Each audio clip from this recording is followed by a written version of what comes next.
What up guys, my name is Kong and today I'm going to be doing another anime review of Darling in the Franxx. So let's talk about what happened in this episode 9, and then I'm going to talk about what I picked out, what I find interesting, how this episode relate to me and how it can relate to you. So let's talk about what happened. So this episode will really delve in between the love triangle between Ichigo, Goro, and Hiro. As both when they were all a child, and then obviously, you know, as a teenager, and then as a young kid. Goro and Ichigo had a I guess you can say a bond, or they click, you know, and that she had come here to his rescue when all these kids were pushing Goro down. They were essentially being in a mob, and she came and saved him, and that is the moment he, as a kid, fell in love with her. And they talk about being the power too, you can fight others. So I thought, you know, and she brought that up, and it was beautiful. And so, and then also you have Hiro, he's just being himself. Ichigo fell in love with him more than she fell in love with Goro. And then Goro, there was a scene where, you know, every year there's supposed to be a get present or give each other present, and then Hiro had given a hairpin to Ichigo, but then, you know, Goro was gonna do the same thing, but he missed his opportunity. He didn't get it to her early enough, that sort of thing. So. And now let's go back to modern time, I guess you can say, when they're a teenage. You see Ichigo is spying on Hiro and 02. And Goro noticed this, and Goro was like, "What are you doing?" She's like, "Shh, be quiet. You don't want to know what's going on." And what's going on is that Hiro presented a gift to 02, you know, because she had never really experienced this kind of gift with this gratitude, you know, a building relationship. So, and she's kind of jealous. Ichigo is kind of jealous. And then you go to the whole, and then, you know, later on, Hiro and Goro talk about, you know, Goro telling Ichigo, Hiro say, "Hey, you know, I love Goro. I want to do this whole kissing thing with Ichigo." And Hiro is a little shocked, and he's like, "Man, you're acting really weird," and that sort of thing. And then I'm gonna skip all of this, and they go to the fight. So they notice that there's this Calosaurus, this floating Calosaurus.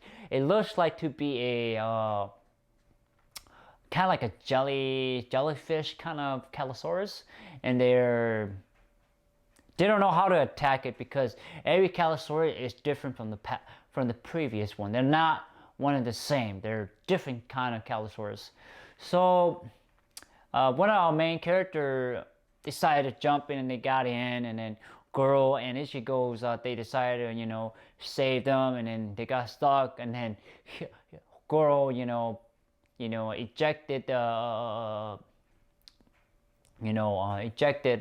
Ichigo out of the robot, so she can be saved, and he can, you know, stand behind, and that sort of stuff, you know. And then they sue the team, get together, and they go back. They tell their superiors, say, "Hey, you know, they wanted to fight. They want to go save Goro," and then the whole fight ensue. Then then Ichigo comes back to Goro, say, "Hey, I will never leave you. You are we're partners, and and then at the end he tells her, I love you, Goro, and she doesn't. And Goro tell Ichigo, say, hey, I love you, and Ichigo doesn't really know how to respond, understandably, because they're teenagers. So that is the gist of the story. So okay, it's a little quick for you guys, but go watch the episode 9. You know what I'm talking about. Okay. So let's talk about my thoughts, what I find interesting about this episode. First of all, Ichigo spying on Hiro and 02. That tells me she still loves him. She's still chasing him. She still wants him. Kind of interesting because Hiro is chasing 02, and Ichigo is chasing Hiro, and then Goro is chasing Ichigo. So you see the whole chasing theme here, and then also that what I also noticed about 02, that she's sort of like she's learning about all this human experience, or the human interaction, what we do for each other, giving each other gifts and sort of stuff, and she find it interesting, and she's like, oh, she find him becoming more attractive. But this story is mostly about Ichigo and Goro, basically, because this is really about them. Goro is the kind of guy who's a really intelligent guy, who's willing to sacrifice himself for others, and he doesn't complain a lot. He do things that need to be done. He eject her out of the robot so she can be safe and he can stay behind. So he's a really noble guy, really sweet, noble guy. That he wants others to live. He wants to do. He cares about others, and then Ichigo. What I realize is that Ichigo don't realize that Goro is her actual partner that she should actually getting to know more about, instead of actually chasing Hiro, because Hiro is actually not her partners in the robot, and because when you go into battle, you're not with that person, and that person, Hiro, is with 02. So it's like chasing something that you can never ever get. What's the point of it? You're wasting your time.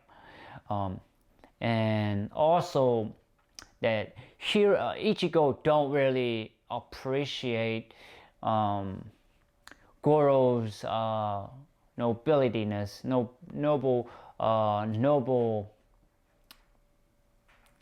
demeanor. Let's just say he's willing to sacrifice for others. Appreciate his presence, appreciate his effort, and get to know him more. So that's what this whole episode is about. It's like appreciating the person who are closest to you, who understand you the most, who want to get to know you more, and giving them the chance and the opportunity to let them show you, and giving yourself the opportunity to show who you are to them, show a chance to how that you love them, and they have given a chance to love you back. So this is what this really episode is really about. It's about learning and loving your partners.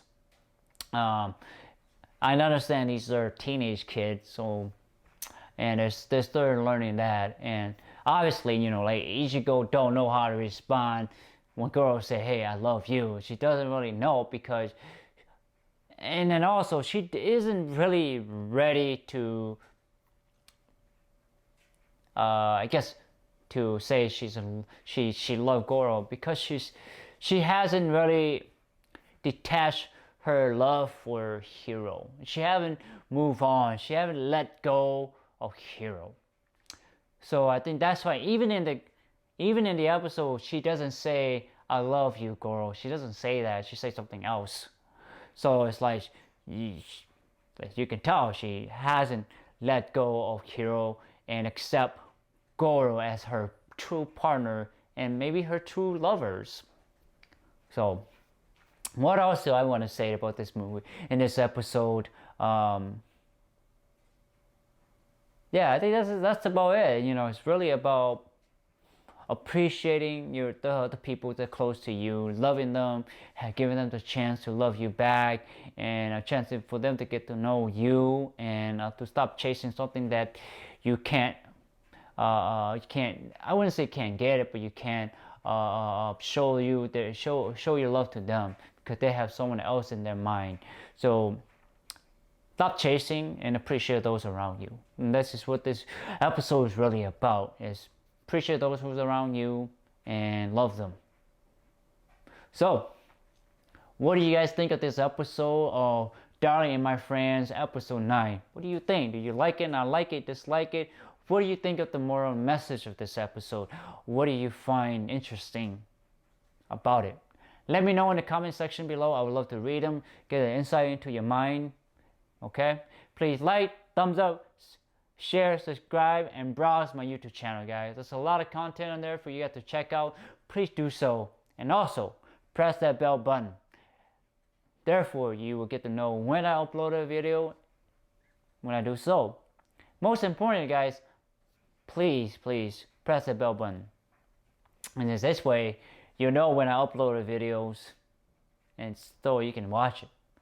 And most importantly, I want to thank you so much for your time and effort to watching my review of Darling in the Franxx episode 9. Take it, guys. Bye-bye.